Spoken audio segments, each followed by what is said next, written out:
नमस्कार मित्रों, हमारी चैनल में तमारू स्वागत है। लोकप्रिय टीवी शो तारक मेहता का उल्टा चश्मा में दयाबेन की वापसीना समाचार फरी एक बार तेज बन्या छे। शोना निर्माता हर्षित मोदीए त्यारे पोते ज आ विषे वात करी छे। आ शो छेल्ला 14 वर्षथी लोकप्रिय छे त्यारे लोकोनो प्रिय शो रह्यो छे, परंतु ज्यारथी दयाबेन एटले के दिशा वकाणीए शो छोड़ी दीधो छे। जो के वधु जणावी दे के तेज लोको घणीवार निर्माता दिशा वकाणीने त्यारे मित्रों शोमां लावવાનો आग्रह राखे छे। हवे हर्षित मोदीए पण पोते जूनी एटले के दयाबेन एटले के दिशा वकाणी पाછી लावવાનો मोटे संकेत आप्या छे।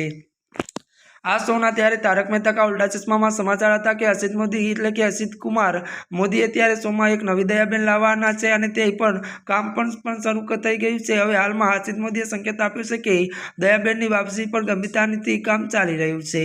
तेमणे कह्युं हतुं कि अमे टूंक समयमां तारक मेहता का उल्टा चश्मा में दयाबेनने लावीशुं। ज्यारे हर्षित मोदीए पूछवामां आव्युं कि शुं जूनी दयाबेन पाછી आवशे। हर्षित मोदीए आ अंगे कह्युं हतुं कि जो कि एवुं थवुं मुश्किल छे, परंतु हूँ ઈચ્છું કે તે પાછી આવે।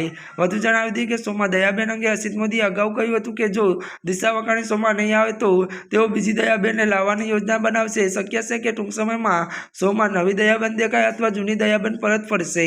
ત્યારે મિત્રો આજના માટે આટલું જ। અમારી ચેનલમાં નવા હોય તો અમારી ચેનલને લાઇક, શેર અને સબસ્ક્રાઇબ કરી દેજો। ધન્યવાદ।